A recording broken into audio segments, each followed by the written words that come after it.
next discussing topic is cyclotron. So what is a cyclotron? Discuss the principle, construction and working of a cyclotron. Derive an expression for radius of circular path, frequency and maximum kinetic energy acquired by the charged particle placed inside the cyclotron. So cyclotron is a device which is generally used in nuclear physics to split the nucleus of an atom with the help of high-speed positively charged particle. So a cyclotron is a device used to accelerate positively charged particle to acquire enough energy to carry out nuclear disintegration. Nuclear disintegration means splitting of nucleus of an atom.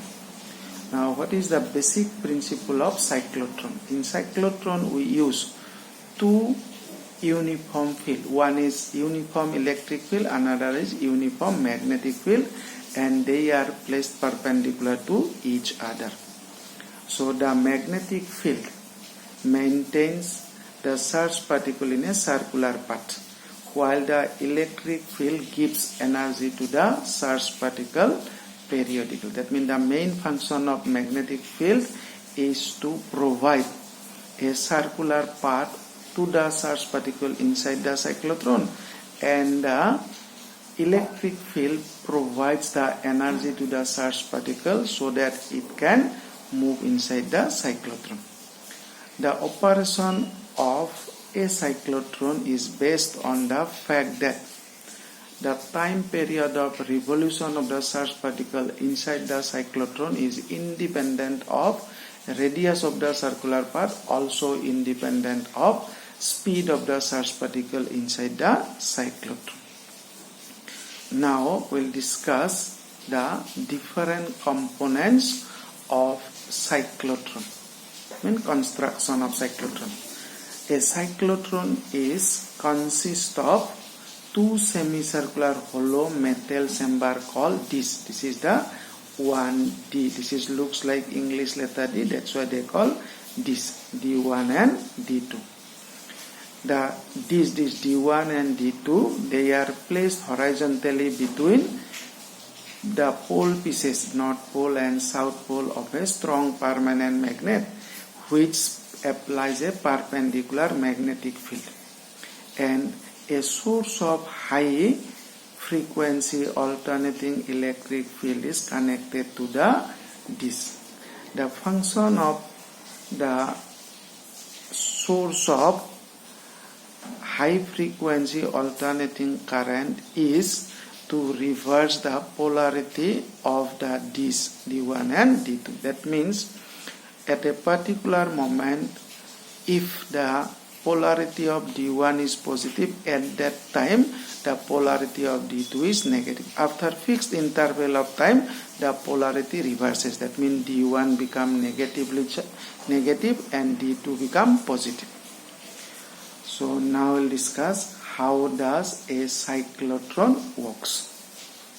That means cyclotron is a device to accelerate a positively charged particle. That's why at the beginning, the positively charged particle placed in between the two discs. That means the gap between there is a gap between the two discs. This is 1D, this is another disc, this is the gap between the two discs. The positively charged particle is placed in the gap between the two discs. And this charged particle first attracted into the D, which is negative at that moment. Suppose at the beginning, the polarity of D1 is positive and polarity of D2 is negative. Since this charged particle is positively charged particle, so positively charged particle is always attracted towards the negative. So the positively charged particle attracted towards the D2. And due to the perpendicular magnetic field, this positively charged particle follows a semicircular path inside the D2, and the particle reaches the gap again. But while this positively charged particle reaches the gap again, the polarity of D1 and D2 reverses. That means D1 become negative, D2 become positive, and the positively charged particle this time attracted into the D1, and it follows a semicircular path and again come back to the gap between two disks, and this process continues till the charged particle acquire a very high speed, and finally this charged particle is taken out through a window. This is the window in order to hit the target. So this is the working of a cyclotron. Now, what is the radius of the circular path of the charged particle inside the cyclotron? Since the charged particle is entering into the cyclotron in a direction perpendicular to the applied magnetic field, the charged particle experiences a Lorentz magnetic force, which is given by Fm equal to QVB sin 90 degree, because the charged particle enter into the magnetic field in a direction perpendicular to the field. So the Lorentz magnetic force on the charged particle will be QVB. And since the charged particle moving in circular path, it needs a centripetal force, but the necessary centripetal force is provided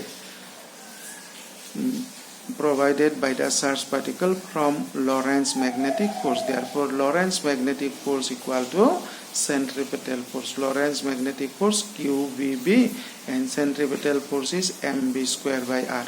Therefore, R is equal to, if you bring R to the left and QVB bring to the left, so VB cancel, so it comes to R equal to mv by QB. And this is the expression for radius of the circular path of the charged particle inside the cyclotron. Now we'll discuss about the time period of revolution of the positively charged particle inside the cyclotron. We know that speed equal to distance by time. So time equal to distance by speed. So the time period of revolution of the charged particle inside the cyclotron is equal to distance traveled by the charged particle while it complete one revolution. So that means circumference of the circular path, 2 pi r divided by its speed. Speed is v. But r already we know, r equal to mv by qb. So 2 pi by v, in place of r we can write mv by qb, which is equal to 2 pi m qb. And it shows that this is the time period and this is its expression. In that expression, there is no r, there is no v. That means the time period of the charged particle inside the cyclotron is independent of speed of the charged particle, also independent of radius of the circular path. Now we'll discuss the cyclotron frequency. That means the frequency of the charged particle inside the cyclotron is called cyclotron frequency, denoted by nu c. We know that frequency is the reciprocal of time period. So nu c equal to 1 by t. So nu equal to qb divided by 2 pi m. From this expression, it is clear that the frequency of the charged particle inside the cyclotron is independent of its speed and independent of the radius of the circular path. Now we'll discuss the maximum kinetic energy of the charged particle inside the cyclotron.